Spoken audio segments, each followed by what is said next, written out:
Alors l'évolution après la stupeur et le drame qui s'est joué pour notre commune et l'annonce de cette fermeture assez brutale, une rencontre avait eu lieu avec les services du département et les acteurs du territoire et les agents de la station pour éventuellement travailler sur un fonctionnement plus économe, plus résilient. Le personnel de la station, voyant rien venir, certains sont partis dans les Alpes et puis on s'est retrouvé donc autour du 19 novembre.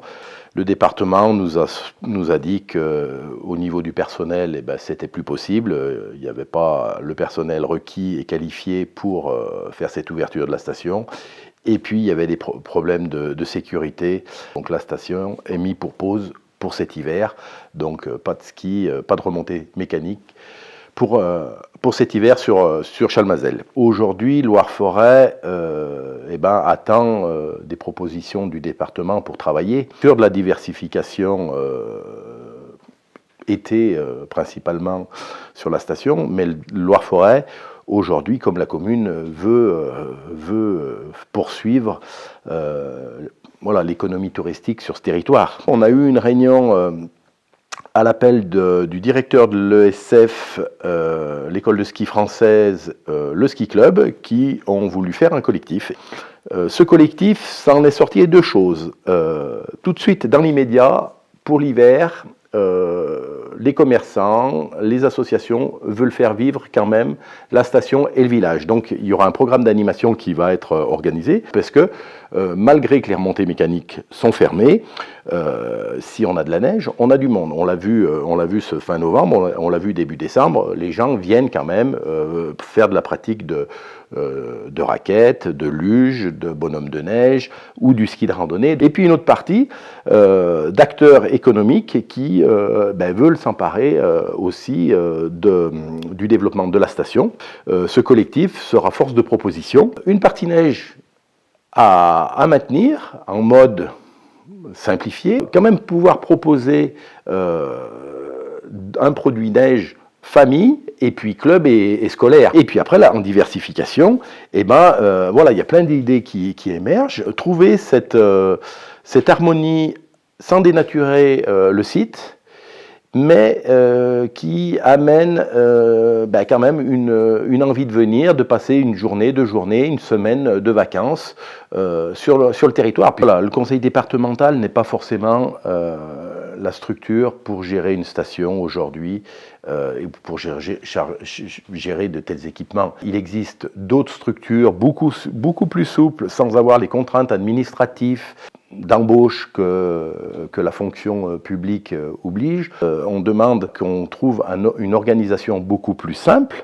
Loire-Forêt est en attente de ça, et Loire-Forêt a clairement dit que il viendrait dans une gouvernance. Est-ce que c'est une société d'économie mixte, une société publique locale ou un syndicat? Donc il faut que la structure soit une petite embarcation qui soit flexible tout de suite et qu'on puisse qu'on ait de la réactivité, qu'on puisse prendre des décisions vraiment tout de suite, et puis qu'on ait un directeur qui connaît la montagne et qui soit issu de la montagne et qui aime la montagne et les sports nature.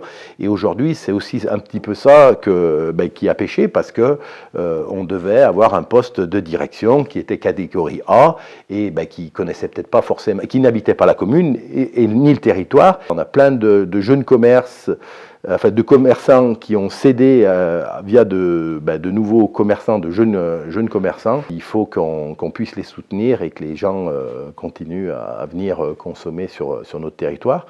Et je vous invite à revenir me voir au mois de mai et vous dire la feuille de route qu'on aura écrite.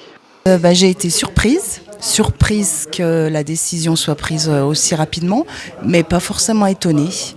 parce que c'est vrai que les hivers sont moins en moins enneigés et oui, c'était peut-être ça allait arriver quoi, je pense. Au niveau des commerces, des bars, des restaurants, même de l'épicerie, oui, ça va faire défaut. Oui. Il faudrait peut-être que la station, oui, ce soit une station 4 saisons qui fasse quelque chose pour qu'elle puisse tourner l'hiver quand il y a de la neige et toute l'année, l'été aussi, avec des activités pour l'été.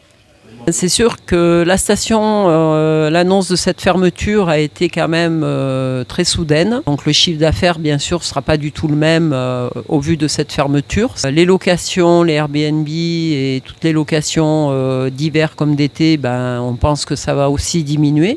Il va falloir trouver des solutions et tous se rassembler pour justement la redynamiser et de manière à ce qu'elle réouvre l'année prochaine. Il faut faire justement un collectif pour travailler sur cette station 4 saisons parce qu'on en entend parler depuis longtemps, mais rien n'a vraiment été mis en place car il y a quand même un très beau site à exploiter et on a une très belle région et le touriste est là, donc il faut le conserver.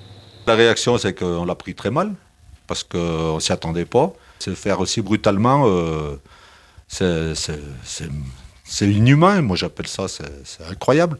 On savait qu'il y avait financièrement qu'il y avait des difficultés, voilà, mais il y a eu la possibilité de le dire avant, je pense, parce que là, le temps de se retourner, c'est compliqué.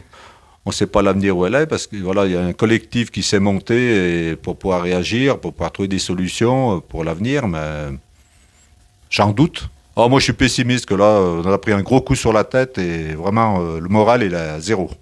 4 saisons, déjà, je dirais plutôt 2 saisons. Si déjà, il y a l'hiver et l'été, parce que le printemps et l'automne, voilà, c'est pas là qu'on peut faire quelque chose. Mais au moins, déjà, il y aurait 2 saisons qu'on puisse faire ça serait déjà bien. Mais là, pour le moment, on ne sait pas.